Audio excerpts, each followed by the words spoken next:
नमस्कार दोस्तों, स्वागत है आपके अपने YouTube channel life science by Sandeep Singh पे। दोस्तों, हम कह सकते हैं एक प्रकार से जो रीड का सिलेबस है उसको कंप्लीट करने की कोशिश कर रहे हैं। तो सबसे पहले हमने वीडियो के अंदर माइक्रो ऑर्गेनिज्म का एक टॉपिक पढ़ा था, वायरस, उसके बारे में बात की थी। उसके बाद हमने बैक्टीरिया का कह सकते हैं टॉपिक है, उसके बारे में पढ़ा था और बैक्टीरिया का पार्ट फर्स्ट पढ़ाया था। बैक्टीरिया के पार्ट फर्स्ट के अंदर हमने ये पढ़ा था कि बैक्टीरिया को कौन से किंगडम के अंतर्गत रखा गया है और उसके जो कह सकते हैं कि 5 किंगडम सिस्टम था उसके जनरल फीचर्स पढ़े थे। आज हम पढ़ेंगे बैक्टीरिया का पार्ट सेकंड और इसके अंदर हम बैक्टीरिया का जनरल इंट्रोडक्शन करेंगे। ठीक है, तो दोस्तों बने रहो अपने टॉपिक के साथ। तो देखो, यहां से हम बात करते हैं कि सबसे पहले ये जो बैक्टीरिया है, इसकी बैक्टीरिया को हिंदी में क्या कहते हैं? जीवाणु। क्या कहते हैं? जीवाणु। ठीक है, तो देखो बैक्टीरिया है, इसकी सबसे पहले यहां से एक प्रश्न आता है कि बैक्टीरिया को कौन से जगत में रखा गया। प्रश्न ये आता है कौन से जगत में रखा गया। तो हमने 5 किंगडम सिस्टम में पढ़ा था कि बैक्टीरिया को कौन से जगत में रखा गया है। तो आप डायरेक्ट बता सकते हैं कि जो बैक्टीरिया है, बैक्टीरिया को मोनेरा जगत में रखा गया है। मोनेरा जगत में रखा गया है। ठीक है, तो ध्यान रखना, यहां से प्रश्न आता है कि बैक्टीरिया को कौन से जगत में रखा गया है। तो आप बता सकते हैं कौन से जगत में रखा गया है? मोनेरा में। ठीक है, आप बता सकते हैं कि जो बैक्टीरिया होते हैं, यानी कह सकते हैं जीवाणु होते हैं बैक्टीरिया, ये एक कोशिकीय के प्रोकैरियोटिक जीव होते हैं। क्या होते हैं? एक कोशिकीय के प्रोकैरियोटिक जीव, यानी कह सकते हैं यूनिसेलुलर एंड प्रोकैरियोटिक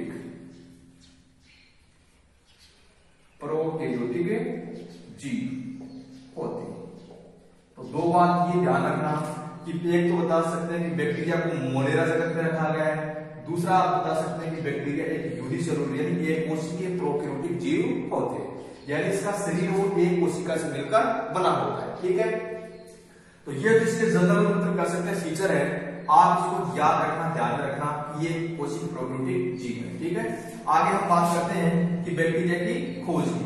तो सबसे पहले कि बैक्टीरिया को किसने खोजा? तो कह सकते हैं डिस्कवरी ऑफ बैक्टीरिया। ठीक है, तो बैक्टीरिया की डिस्कवरी की जहां तक हम बात करें तो बता सकते हैं बैक्टीरिया की जीवित कोशिका के रूप में खोज है वो की थी एंटोनी वॉन ल्यूवेनहॉक ने। तो कह सकते हैं कि एक साइंटिस्ट हुआ जिसका नाम क्या है? Antony von Leeuwenhoek.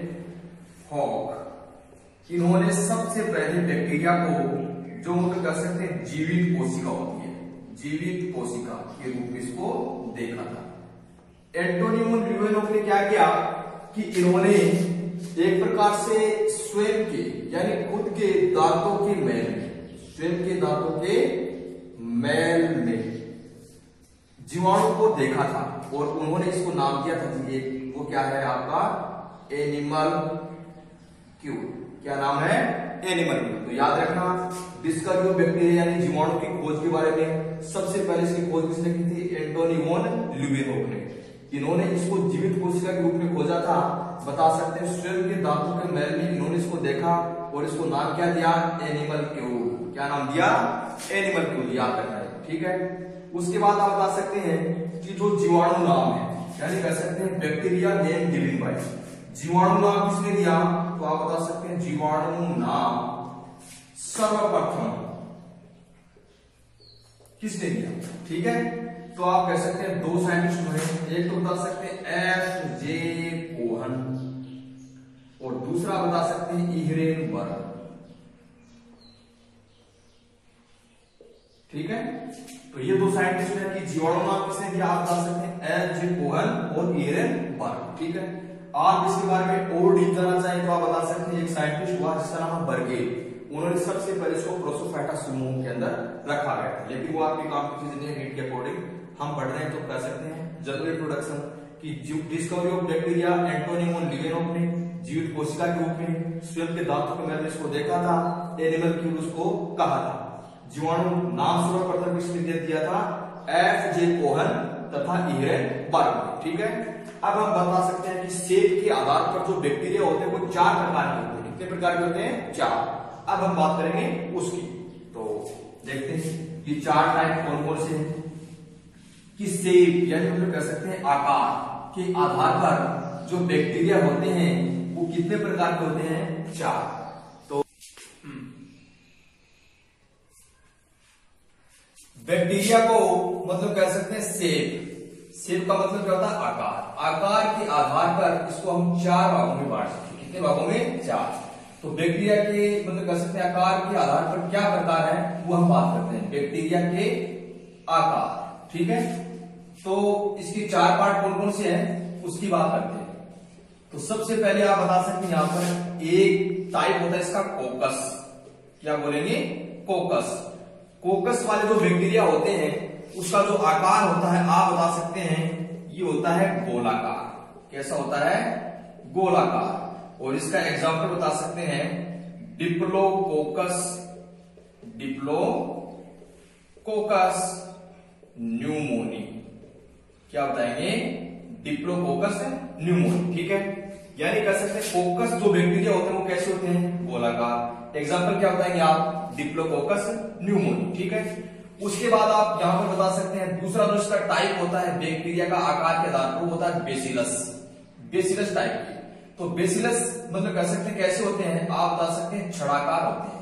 इसको हम दंडाकार ही बोल सकते हैं। क्या बोल सकते हैं, दंडाकार यानी स्टिक शेप। ठीक है, और इसका जो एग्जांपल है वो आप बता सकते हैं बेसिलस एंथ्रेसिस। क्या बताएंगे, बेसिलस एंथ्रेसिस। ये इसका मतलब कह सकते हैं उदाहरण है। क्या उदाहरण है, बेसिलस एंथ्रेसिस। तीसरा जो इसका टाइप है उसको हम बोल सकते हैं स्पाइरिलम। क्या बोलेंगे, स्पाइरिलम। स्पाइरिलम का मतलब होता है इसका आकार कैसा होता है, स्पाइरल। ठीक है, तो हम कह सकते हैं आकार कैसा होता है, स्पाइरल। और इसका जो एग्जांपल होता है वो बता सकते हैं आप स्पाइरिलम वोल्यूटान्स। वोल्यूटान्स। ठीक है, तो ये स्पाइरिलम जो बैक्टीरिया होता है उसका जो एग्जांपल हो क्या है, स्पाइरिलम वोल्यूटान्स। और इसका जो लास्ट टाइप है वो आप बता सकते हैं विब्रियो शेप, या कह सकते हैं कोमा के आकार का, विब्रियो, या कह सकते हैं कोमा के आकार का। तो ये कोमा शेप होते हैं, कोमा के आकार के होते हैं, आकार के आधार पर। तो और इसका जो एग्जांपल है वो बता सकते हैं विब्रियो। क्या बताएंगे, विब्रियो कोलेरी। एग्जांपल क्या है इसका, विब्रियो कोलेरी। तो कह सकते हैं कि बैक्टीरिया है वो आकार के आधार पर कितने प्रकार के होते हैं, 4। कौन कौन से, एक तो बता सकते हैं कोकस, दूसरा बता सकते हैं बेसिलस, तीसरा बता सकते हैं स्पाइरलम, और चौथा आपका है विब्रियो शेप, या कह सकते हैं कोमा। तो कोकस में आकार गोलाकार, एग्जांपल डिप्लोकोकस न्यूमोनी। बेसिलस में आकार तो होता है छड़ाकार या दंडाकार, और एग्जांपल बेसिलस एंथ्रेसिस। इसी प्रकार से स्पाइरलम में आकार तो होता है स्पाइरलम शेप। ठीक है, और आप कह सकते हैं इसका एग्जांपल क्या है, स्पाइरलम वोल्यूटान्स। और चौथा बता सकते हैं कि चौथा जो बैक्टीरिया का आकार के आधार पर प्रकार विब्रियो या कोमा से, और इसका एग्जांपल है विब्रियो कोलेरी। विब्रियो कोलेरी वो बैक्टीरिया होता है जो हेजे रोग को उत्पन्न करता है। हेजा तो होता है ना, हेजा, उसको उत्पन्न करने वाला होता है, जिससे कि डिहाइड्रेशन हो जाता है, जैसे वोमिटिंग होती है, उल्टी आती है, वो होता है। डिप्लोकोकस न्यूमोनिया, स्ट्रेप्टोकोकस न्यूमोनिया है, ये जो बैक्टीरिया होता है बच्चों के अंदर न्यूमोनिया रोग उत्पन्न करता है। कौन सा रोग उत्पन्न करता है, न्यूमोनिया। ये आपका बेसिलस एंथ्रेसिस जो बैक्टीरिया है ये बायोवार यानी जैविक युद्ध के अंदर काम में लिया जाता है। जैसे आजकल चल रहा है कोरोना, उसके ऊपर भी नाम चल रहा है कि ये बायोवार के हिसाब से हम लोग है, तो वो बात अलग है। अब हम बात करेंगे बैक्टीरिया के लक्षणों यानी फीचर। ठीक है, तो करते हैं बात बैक्टीरिया के लक्षण या फीचर।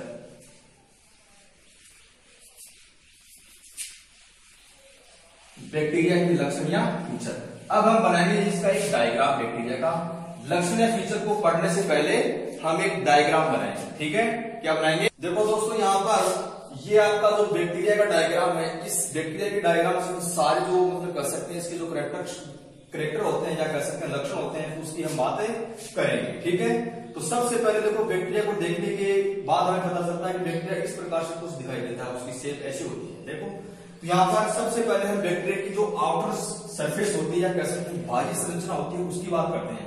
तो बाहरी संरचना के रूप में हमें सबसे पहले देखने को क्या मिलता है, ये सेल वॉल देखने को मिलती है, यानी कोशिका भित्ति। क्या देखने को मिलती है, कोशिका भित्ति। ये कोशिका भित्ति किसकी बनी होती है? आप कहोगे पेप्टिडोग्लाइकेन या कह सकते हैं ग्लाइकोकैलिक्स, ठीक है, या तो बता सकते हैं पेप्टोग्लाइकेन या ग्लाइकोकैलिक्स, एक ही बात है, ठीक है। उसके बाद देखो जो यहाँ पर जो उसकी सेल वॉल होती है, इस सेल वॉल पर दो प्रकार की स्ट्रक्चर आपको दिखाई देती है। एक स्ट्रक्चर तो आपको दिखाई देती है जो आकार में तो होती है बड़ी, लेकिन संख्या में क्या होती है? कम। उसको तो क्या बोलते हैं? पाइलाई बोलते हैं। क्या बोलते हैं? पाइलाई कह सकते हैं या पिली कह सकते हैं। ये एक प्रकार से बैक्टीरिया जब सेक्सुअल रिप्रोडक्शन करता है या कह सकते हैं लैंगिक जन्म करता है, उस टाइम ये बैक्टीरियल कॉन्जुगेशन में हेल्प करती है। और दूसरा कह सकते हैं कि कॉन्जुगेशन ट्यूब की फॉर्मेशन में जो पाइलाई है वो हेल्प करती है। ये पाइलिन प्रोटीन की बनी होती है। किसकी बनी होती है? पाइलिन प्रोटीन, ठीक है। उसके बाद आप बता सकते हैं इस सेल वॉल के ऊपर यहां पर मतलब कह सकते हैं आकार में होती है छोटी, लेकिन संख्या में होती है ज्यादा। इस स्ट्रक्चर को बोलते हैं फिम्ब्री। क्या बोलेंगे? फिम्ब्री। फिम्ब्री का काम क्या होता है? एडहेशन ऑफ सॉलिड सरफेस, यानी कह सकते हैं ठोस सतह से चिपकने का काम कौन करती हैं? फिम्ब्री करती है। कौन करती है? फिम्ब्री। तो ये याद रखोगे।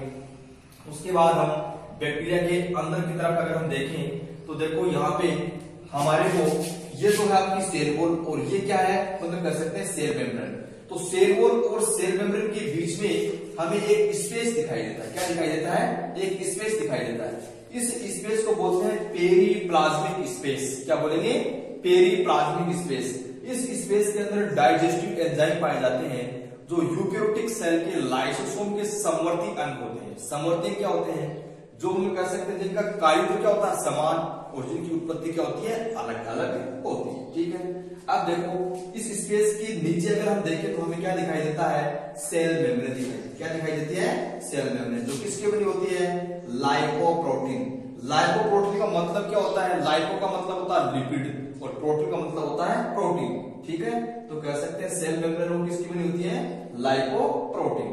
अब देखो लाइपोप्रोटीन की जो सेल मेम्ब्रेन बनी है, इसके अगर हम अंदर देखें तो हमें दिखाई देगा एक तो कह सकते हैं ये राइबोसोम। क्या दिखाई देगा? राइबोसोम, जो 17 टाइप के होते हैं, जिसकी दो सब यूनिट या दो उप इकाई होती है। एक तो होती है 50S और दूसरी होती है 30S। इसका काम क्या होता है? बता सकते हैं प्रोटीन सिंथेसिस या प्रोटीन संश्लेषण, ओके। उसके बाद देखो यहाँ पे जो सेल मेम्ब्रेन है, ये सेल मेम्ब्रेन अंदर की ओर इन्फोल्ड होकर एक स्पेशल स्ट्रक्चर का निर्माण करती है। देखो यहाँ पे इस प्रकार से एक विशेष स्ट्रक्चर बनाती है, एक स्पेशल स्ट्रक्चर बनाती है, जिसको क्या बोलते हैं? मीजोसोम बोलते हैं। क्या बोलते हैं? मीजोसोम। ये मीजोसोम दो प्रकार के होते हैं आपके, एक होते हैं पेरिफेरल मीजोसोम, एक होते हैं सेंट्रल मीजोसोम। पेरिफेरल मीजोसोम वो होते हैं जो मतलब कह सकते हैं बैक्टीरिया में अंदर तक धसे हुए नहीं रहते, जबकि सेंट्रल मीजोसोम वो होते हैं जो बैक्टीरिया में सेंट्रल पार्ट तक धसे हुए रहते हैं। तो देखो यहाँ पे क्या होता है? पेरिफेरल मीजोसोम का काम क्या होता है? दो, एक तो कह सकते हैं सेल वॉल फॉर्मेशन और दूसरा होता है रेस्पिरेशन, ठीक है। सेल वॉल फॉर्मेशन का मतलब होता है कोशिका भित्ति का निर्माण, जबकि रेस्पिरेशन का मतलब होता है श्वसन। क्या मतलब होता है? श्वसन। इसी प्रकार से सेंट्रल जो मीजोसोम होते हैं, इसकी भी दो फंक्शन है, दो कार्य है। क्या क्या? एक तो सेल डिवीजन। सेल डिवीजन का मतलब क्या होता है? कोशिका का विभाजन करना, जबकि दूसरा फंक्शन इसका क्या है?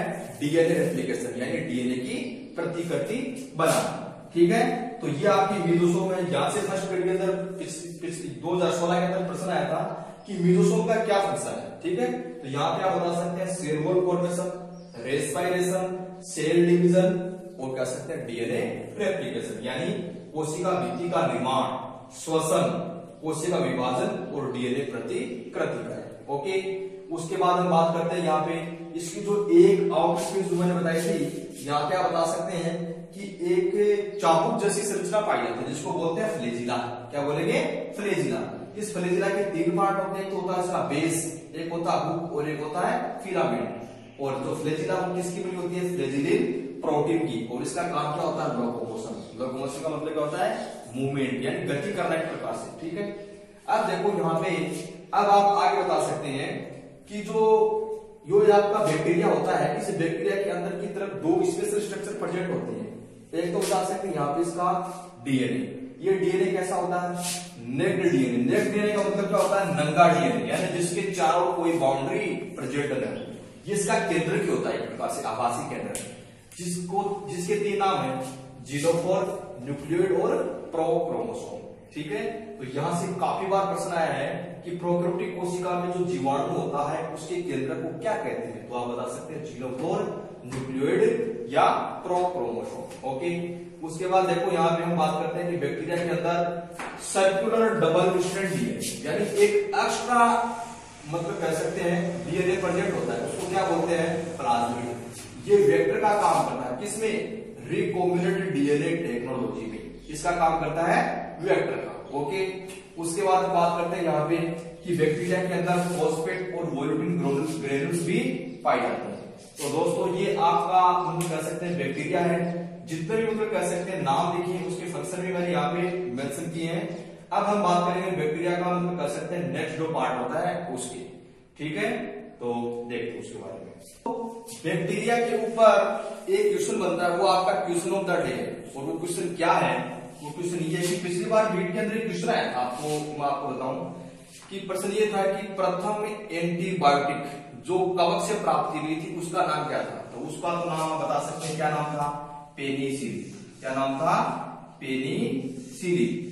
इसको मतलब कह सकते हैं प्राप्त करने वाले साइंटिस्ट का नाम क्या है, अलेक्जेंडर और फ्लेमिंग।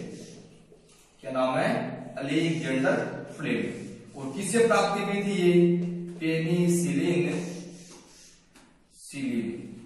नोटेटम।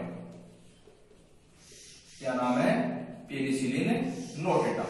लेकिन ये तो आपकी फंजाई है, क्या है, फंजाई यानी कवक है। ये तो जो कवक से प्राप्त हुई थी प्रथम एंटीबायोटिक उसका नाम क्या है, पेनिसिलिन। और किससे प्राप्त हुई थी, पेनिसिलिन नोटेटम से। वर्तमान में इसको प्राप्त करते हैं पेनिसिलिन क्राइसोजीनम। ठीक है, वो बात अलग है।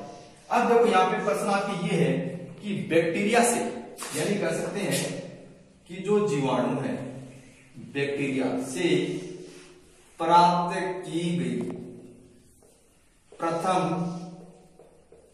एंटीबायोटिक का नाम बताइए। ये आपके प्रश्न है question of the day. Comments के अंदर आपको नाम बताना है कि बैक्टीरिया से प्राप्त की गई प्रथम एंटीबायोटिक का नाम क्या है। ठीक है, अगर आपको ये मेरा टॉपिक बैक्टीरिया आपको अच्छा लगा तो इसको लाइक करें, कमेंट करें, शेयर करें और सब्सक्राइब करें। Thank you.